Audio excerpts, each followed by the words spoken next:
반갑습니다. 빵식입니다. 자, 여러분, 이 윤석열이 전두환 사과 발언에 이 광주 분들에게 엄청나게 지금 욕을 먹고 있는 가운데, 심지어는 이 광주 시장, 요 인간이 광주가 꼭 자신의 사유지인 양 발언을 하고 있고, 또 윤석열은 이 야권의 대선 후보인 양 정권 교체를 운운하면서 국민들을 속이고 있는 가운데 또다시 겁을 잔뜩 먹고 안절부절 못하고 있습니다. 이런 가운데 윤석열이 내린 결론은 이 경선이 끝나는 11월 5일 이후에 광주를 찾아가겠다, 이런 입장을 내놨는데요. 경선 전에 엎드려 기게 되면 경선에 영향을 미칠 수 있다, 이렇게 판단을 하고, 그렇게 되면 또 문재인의 지령을 완수하지 못하게 된다, 이렇게 생각을 하니까 경선 승리 후에 마음 놓고 삼보 1배를 하더라도 가겠다. 아마도 광주 톨게이트를 지나자마자 과장법을 조금 붙이면 3보 1배로 5.18 묘역까지 갈 듯합니다.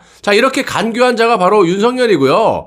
아니, 박근혜 대통령 탄핵 정국 때 수사팀장의 그 위용은 어디로 갔습니까? 조작 날조의 달인이 이제는 그 죗값을 치를 때가 되니 겁이 나는 겁니까? 어떻게 하든지 보수를 괴멸시키고 탄핵을 묻기 위해서 온갖 짓거리를 다 하고 앉아있는데, 어제는 돈 주고 알바를 고용한 건지 이 녹취록에는 그렇게 말을 하던데, 불법적으로 지지 동료를 하다가 딱 걸린 그런 녹취록까지 터지고 말았습니다. 제가 방송에 했기 때문에 못 보신 분들은 여기다가 링크를 걸어놓을 테니까 클릭하셔서 못 들어보신 분들은 풀 버전으로 한번 들어보시기를 바랍니다. 자, 역시 이 조작의 달인답게 여기저기 조작질만 하고 있는 이런 윤석열을 아직까지도 지지하시는 분들은 도대체 뭐란 말입니까? 정녕 나라를 위한 마음에서 그러시는 건지 다시 한번 묻고 싶고요. 윤석열은 헌법을 파괴하고 법치를 무너뜨린 장본인이 또 지금도 불법을 자행하면서 입만 열리면 헌법 가치를 운운하고 있다는 것은 분명히 우리 국민들을 곤충으로 보는 것이라고 간주할 수 있고요. 제가 왜 헌법 가치를 무너뜨렸느냐?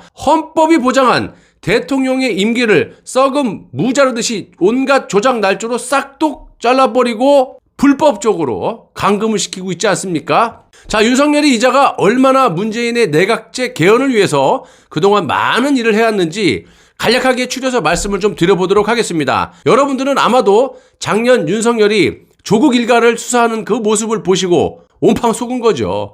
윤석열에게 마음을 주신 분들이 꽤나 많으실 텐데 실체는 그렇지 않다라는 것을 이미 밝혀지지 않았습니까? 자, 라이벌끼리 문재인의 사랑을 독차지하기 위한 멍멍이 싸움에 불과했다. 검찰총장으로서 절대로 해서는 안 될 짓, 그러니까 문재인에게 조국만 도려내겠습니다. 그러니까 문재인이 그래, 잘했다, 안 그래도 내치고 싶었는데 네가 알아서 처리해봐, 이렇게 허락을 받고 수사를 한 윤석열을 여러분들은 어떻게 보십니까? 그리고 내각제 개헌을 하려면 현재 대통령제를 폐지해야 되는데, 그러기 위해서는 차기 대권 주자들을 모조리 도륙을 내야지만 수월하다라는 것도 여러분들도 아실 겁니다. 그렇다면 윤석열이 그동안 문재인의 의중에 아주 깔맞춤으로 앞제비 노릇을 한 것에 대해서 말씀을 좀 드려볼게요. 아주 잔인한 인간이라고 봐도 과언이 아닐 듯합니다. 우선 노무현 전 대통령 영혼의 동반자라 불렸던 안희정 전 충남지사가 문재인 집권 초기에 획 날아가 버렸죠. 자, 물론 자신의 비서를 그렇게 했다라는 것은 분명히 잘못된 일이지만, 솔직히 툭 까놓고 얘기해서 문재인 정권에서 그동안 행태를 여러분들이 보시면 이런 정도는 그냥 눈 감아주고 얼마든지 막아줄 수도 있었을 텐데, 문재인 정권 매체인 JTBC에서 피해 여성이 느닷없이 그냥 생방송에 출연을 해가지고 그 이후로 빛의 속도로 민주당 지도부는 당일에 몇 시간 만에 안희정을 제명하는 그런 일도 벌어지기도 했었습니다. 아주 기다렸다는 듯이 날려버리지 않았습니까? 한마디로 친문 세력이 자신들의 상황, 노무현의 친구를 단 하루 만에 목을 날려버린 거예요. 자, 이후 검찰은 또 다른 대권 주자인 이재명 경기지사를 그야말로 탈탈 털었고 선거법 위반 혐의 등으로 기소를 하면서 이재명의 발목을 딱 묶어놨다라는 겁니다. 이뿐입니까? 이재명의 와이프도 그렇고 무슨 무상연애라든지 말할 수 없이 집권 내내 이재명의 목덜미를 딱 틀어지고 들었다 놨다 하지 않았습니까? 결국 이자도 지금 화천대유 대장동 사건이라는 엄청난 그런 사건에 휘말리는 게 아니지 본인이 주인인 거 아닙니까? 자, 그러면서 조만간 야권의 대권 후보가 확정이 된 이후에 이자의 목을 날려버릴 것으로 예상을 많이 해드렸고 지금도 확고합니다. 그리고 586 대권 주자로 손꼽혔던 임종석 전 비서실장도 청와대 울산시장 선거 불법 개입과 관련해서 수사를 이제 받으면서 발목이 잡혔고 결국 임종석은 총선 불출마를 선언한 뒤에 항복을 하고 검찰로부터 불기소 처분을 받았습니다. 이것도 마찬가지 윤석열이 앞장서서 꼬리 자르기로 임종석의 대권 행보까지만 딱 막아버리고 풀어준 셈이죠. 조국과 함께 친문 진영의 대권주자 1, 2위를 다퉜던 김경수 경남지사도 드루킹 불법 댓글 공범으로 딱 걸려가지고 2심에서도 유죄를 받으면서 구속이 되어 있는 상태지 않습니까? 이자 역시 대권의 길은 끊어졌다라고 봅니다. 김경수 같은 경우도 이해할 수 없는 짓을 한 것이 그렇게 울산시장 선거 개입이라든지 라임, 옵티머스 건 등 무수히 많은 비리 의혹도 이 야당이 특검을 요구하더라도 꿈쩍도 안 하던 이 청와대와 여당이 왜 김경수 개입 사건에만 특검을 쉽게 수용해 줬느냐 이겁니다. 그리고 조국 전 장관은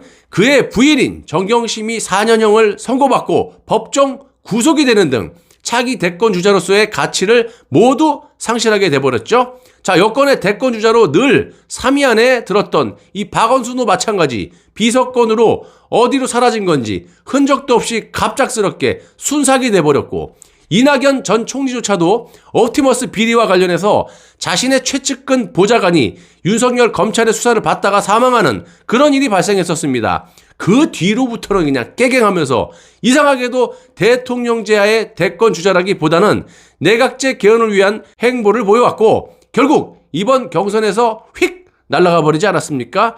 이것도 제가 누차 말씀드렸다시피 아주 잔머리를 잘 굴린 거죠. 누가 문재인이 잔머리가 어디 있습니까? 머리가 안 좋은데. 뒤에서 이호철, 양종철이 싹 다 조력을 하고 계략을 펼치고 있다는 겁니다. 어차피 여권의 대선 후보 1, 2위를 달리고 있는 상태에서 화천대유를 터뜨린 후에 이재명을 경선에서 이기게 만들고 이재명을 그 이후에 제거를 하게 되면 경선에 참가했던 이낙연도 자연스럽게 대권에 나오지 못하는 그런 상황이기 때문에 1타 3피 뭐 이런 겁니까? 제가 뭐 화투를 잘 못 치니까 보기보다 제가 노름을 못 합니다. 당구도 못 치고. 자, 아무튼 이유는 조금씩 다르겠지만 어찌됐든 간에 여권의 대권 주자들은 윤석열의 검찰에 의해서 모조리 척살당한 상태고 그 칼을 무자비하게 흔들었던 이 윤석열은 급기야 문재인의 지령을 받고 마지막 임무 수행, 야당의 대권 주자들을 모조리 도륙을 내고 자신도 경선이 끝난 후에 최후를 맞이하면서 여야 대권 주자들을 땅속에 싹 다 묻어버리고 문재인과 함께 내각제 개헌을 통해서 박근혜 대통령 탄핵의 진실도 함께 묻는 작업을 하고 있다는 겁니다.